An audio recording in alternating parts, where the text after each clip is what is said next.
Assalamualaikum warahmatullahi wabarakatuh. Perkenalkan, nama saya Ita Minarti dengan NPM 222170-124 dari Pendidikan Geografi Universitas Siliwangi. Pada kesempatan kali ini, saya akan menjelaskan mengenai salah satu negara berkembang yang berada di benua Afrika. Lebih tepatnya berada di Afrika bagian utara. Dan negara yang akan saya bahas yaitu negara Libya. Langsung ke pembahasan pertama, yaitu mengenai kondisi geografis negara Libya. Libya adalah sebuah negara di Afrika Utara yang terletak di bagian Maghrib dengan luas wilayahnya yaitu sekitar 1,7 juta kilometer persegi. Dengan luasnya yang 1,7 juta kilometer persegi, menjadikan negara ini negara terbesar keempat yang berada di Afrika. Libya ini memiliki ibu kota yang bernama Tripoli. Kemudian, negara Libya ini berbatasan dengan Laut Mediterania di utara, Tunisia dan Aljazair di barat, Niger dan Chad di selatan, serta Sudan dan Mesir di bagian timur. Selanjutnya yaitu kita membahas mengenai iklim di negara Libya. Iklim Libya ini didominasi oleh iklim gurun yang ditandai dengan suhu yang sangat tinggi dan curah hujan yang sangat rendah. Sebagian besar wilayahnya mengalami musim panas yang panas dan kering dengan suhu dapat mencapai sekitar lebih dari 40 derajat Celcius di beberapa daerah, terutama di bagian selatan dan tengah negara Libya ini. Kemudian, musim dingin di Libya ini umumnya lebih sejuk dibandingkan negara di benua Afrika yang lainnya, dengan suhu yang cenderung lebih nyaman meskipun di daerah gurun. Namun, suhu di malam hari dapat turun secara drastis. Selanjutnya, curah hujan di Libya ini sangat-sangat bervariasi, dengan sebagian besar wilayahnya menerima kurang dari 200 mm per tahunnya. Hanya daerah pesisir seperti Tripoli yang mendapat curah hujan yang lebih banyak dibandingkan wilayah-wilayah lain yang berada di Libya. Meskipun hujan terjadi, banyak wilayah di Libya ini tetap kering dan berdebu, menciptakan tantangan bagi pertanian dan kehidupan sehari-hari di negara tersebut. Kemudian kita membahas mengenai kondisi sosial manusia di negara Libya. Yang pertama yaitu mengenai demografi. Populasi Libya ini sekitar 6,7 juta jiwa dengan 88% penduduknya tinggal di daerah perkotaan, terutama di kota-kota besar seperti Tripoli, Benghazi, dan Misrata. Kemudian struktur etnis. Nah, di Libya ini memiliki sekitar 140 suku dan klan. Mayoritas penduduknya mengidentifikasi dari asli orang Arab.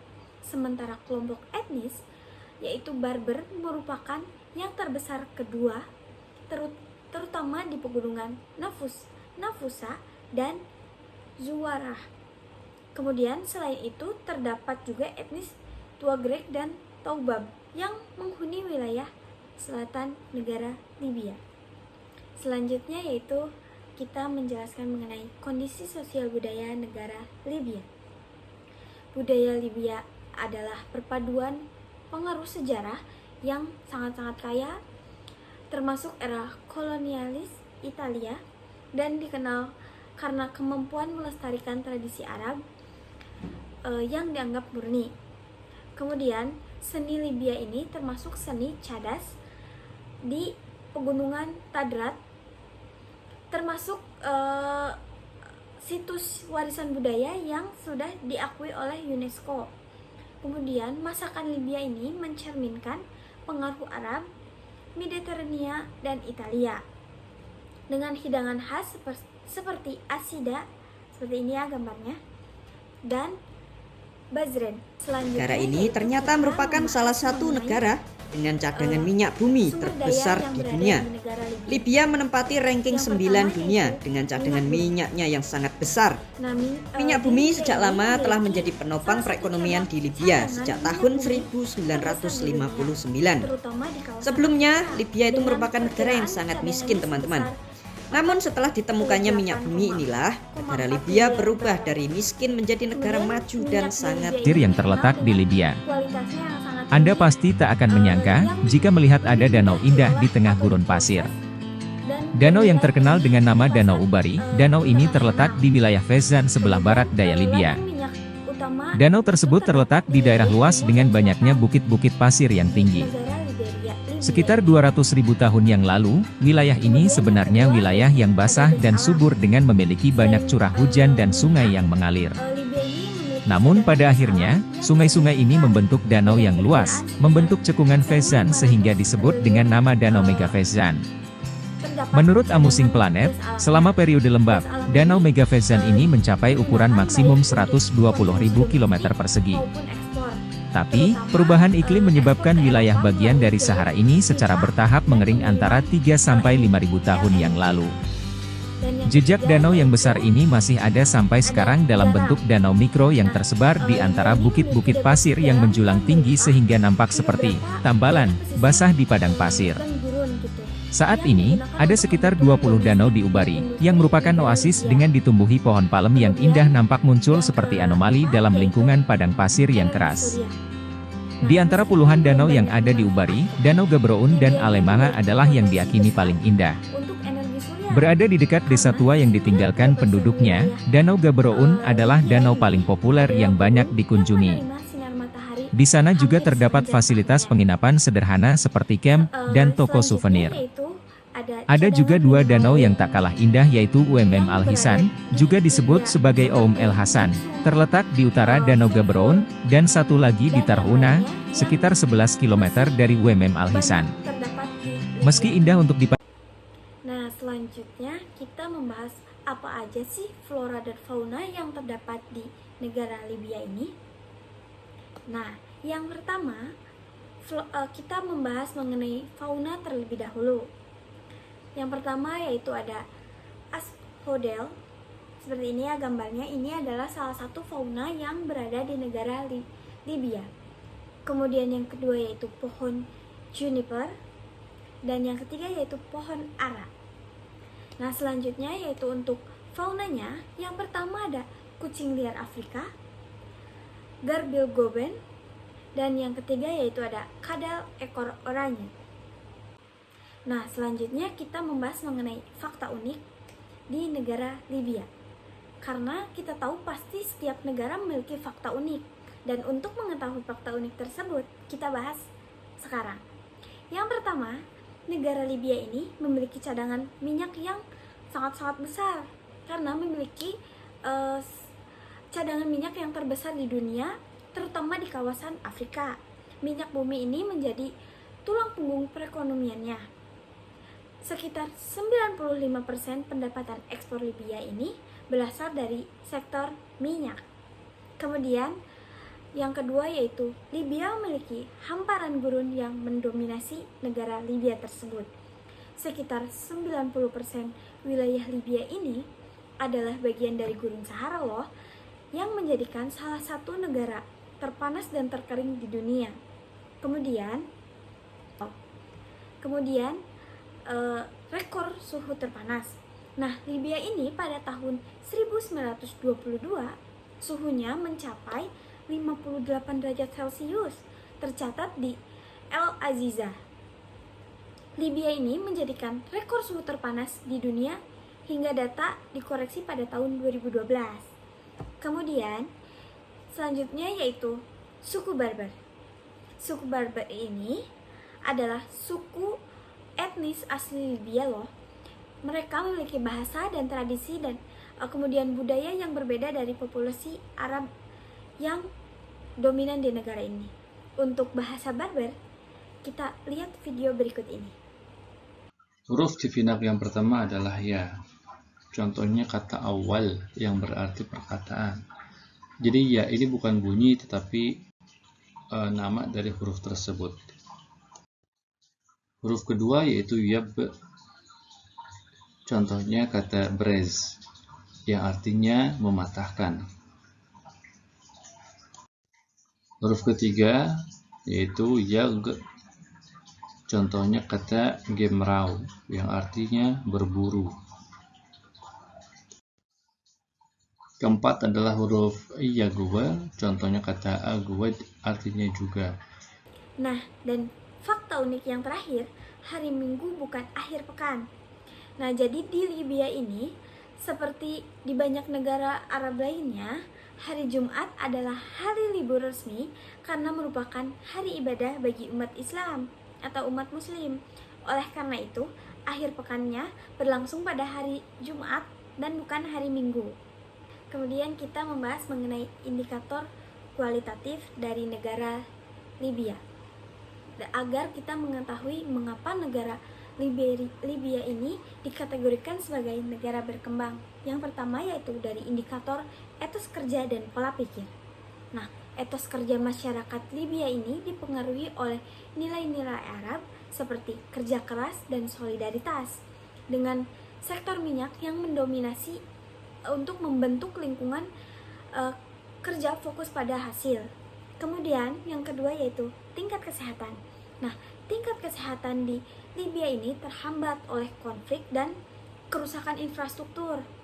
Meskipun ada kemajuan dalam indikator kesehatan seperti harapan hidup, akses dan kualitas layanan kesehatan, tapi layanan kesehatannya itu tidak merata dan fasilitas medis pun mengalami penurunan. Kemudian yang indikator yang ketiga yaitu ada tingkat pendidikan.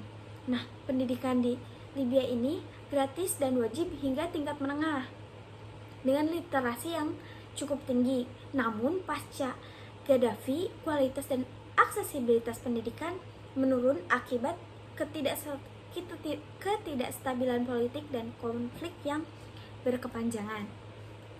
Nah, yang keempat yaitu ada kesadaran hukum.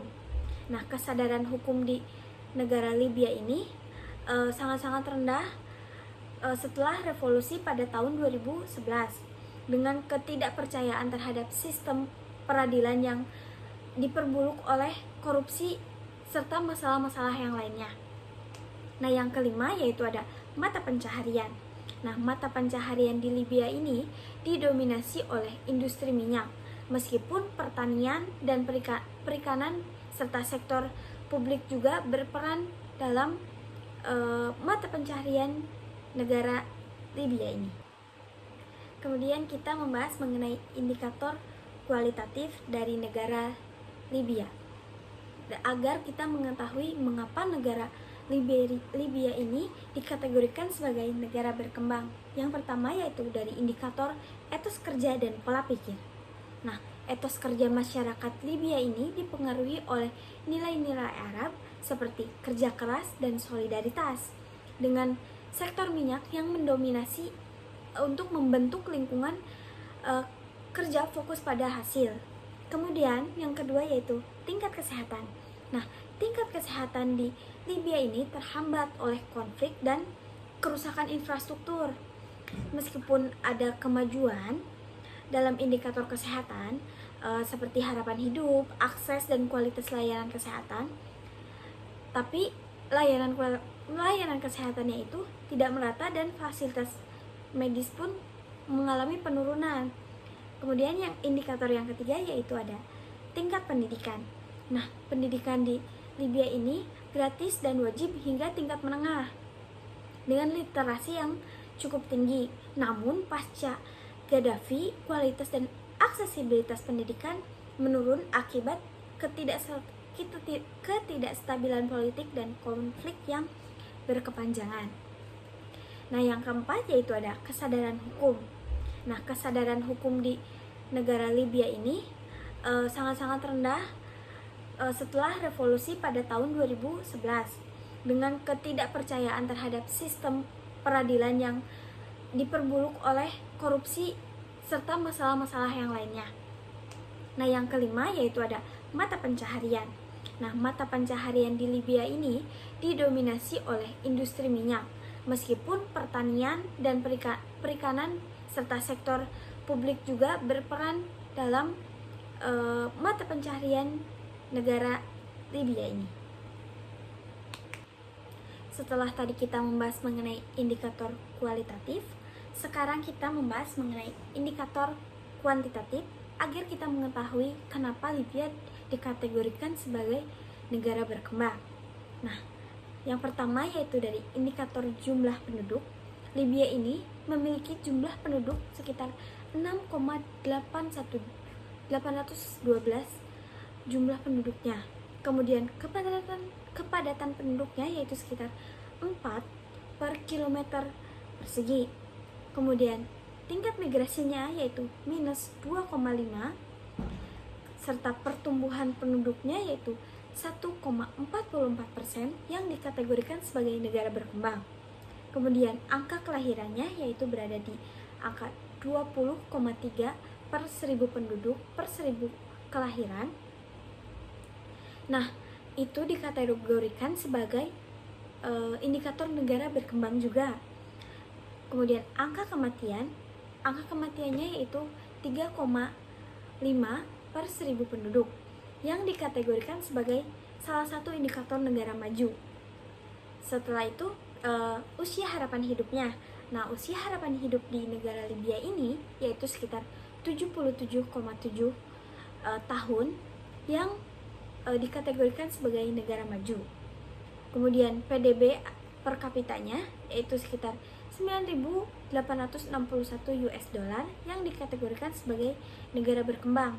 Untuk HDI-nya yaitu 0,746 serta angka ketergantungannya yaitu 50,8. Untuk mengenal lebih jelasnya tentang negara Libya, mari kita saksikan video berikut ini. Dibagi kepada para rakyatnya. Contohnya untuk pendidikan gratis, biaya berobat gratis, biaya listrik gratis, bank pemerintah bebas bunga, dan pemberian uang BLT ke semua rakyat Libya, serta pemberian rumah gratis untuk setiap pengantin baru. Jadi kalau kalian menikah saat itu akan diberikan rumah secara gratis oleh pemerintah. Tidak heran jika saat Muammar Gaddafi berkuasa, negara Libya ini dinobatkan sebagai negara terkaya di benua Afrika. Kini, 11 tahun setelah revolusi, rakyat Libya telah menyesal telah menggulingkan Gaddafi. Libya saat ini masih dalam konflik perebutan kekuasaan. Rakyat pun banyak yang menderita, bahkan banyak diantaranya yang melarikan diri, kabur mengungsi ke negara-negara Eropa. Memiliki sungai buatan terbesar di dunia. Tahukah kalian teman-teman jika negara Libya ini ternyata memiliki sungai buatan terbesar di dunia? Namun pada kenyataannya ini bukan seperti sungai seperti di negara kita loh teman-teman. Jadi sungainya ini adalah jaringan pipa air raksasa yang ditanam di bawah tanah. Panjangnya itu sekitar 3.380 km dan membentang di seluruh negara Libya. Gunanya untuk menyalurkan air bersih kepada penduduk Libya.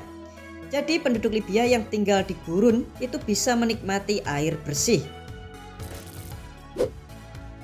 Habitat asli kadrun. Hal menarik lain di negara Libya ini adalah negara ini ternyata merupakan negara habitat asli kadrun. Tapi ini bukan kadrun yang ada di Wakanda loh teman-teman. Tapi yang ini asli kadrun alias kadal gurun, yaitu sejenis kadal besar yang tersebar di daerah gurun di wilayah Mesir, Libya, dan seluruh daerah Timur Tengah. Kadal ini mirip sekali dengan biawak air, dengan panjangnya itu sekitar 38 sampai 99 cm. Cukup besar ya. Kadal ini juga sering diburu oleh orang-orang Badui yang tinggal di gurun. Dagingnya itu bisa dimakan serta kulitnya itu dijadikan sebagai kerajinan. Memiliki kota terpanas di dunia. Fakta unik lain di negara Libya yaitu negara ini ternyata memiliki salah satu kota terpanas di dunia. Kota ini bernama Kota Aziziyah yang memiliki iklim semi gurun dan suhunya itu berkisar 17 hingga 37 derajat Celcius. Namun dalam beberapa kali di kota ini juga pernah terjadi cuaca ekstrim dengan suhunya itu berubah menjadi 50 derajat Celcius. Demikianlah 5 fakta negara Libya. Negara yang dulunya dinobatkan sebagai negara terkaya di benua Afrika, namun karena adanya konflik, negara ini menjadi stagnan dan berubah statusnya menjadi negara yang berkembang. Selain itu, negara Libya juga memiliki banyak fakta unik dan menarik di dalamnya. Semoga dapat menambah informasi dan pengetahuan bagi kita semua. Bagaimana menurut kalian? Seperti biasa, jangan lupa untuk komentar di bawah dan ikuti terus video-video menarik lainnya dari DOJB. Nah, baik, setelah tadi saya jelaskan beberapa mengenai negara Libya, serta telah menonton video mengenai negara Libya, semoga pemaparan dari saya memberikan pemahaman mengenai negara Libya ini, dan semoga bermanfaat. Dari saya cukup, sekian. Wassalamualaikum warahmatullahi wabarakatuh.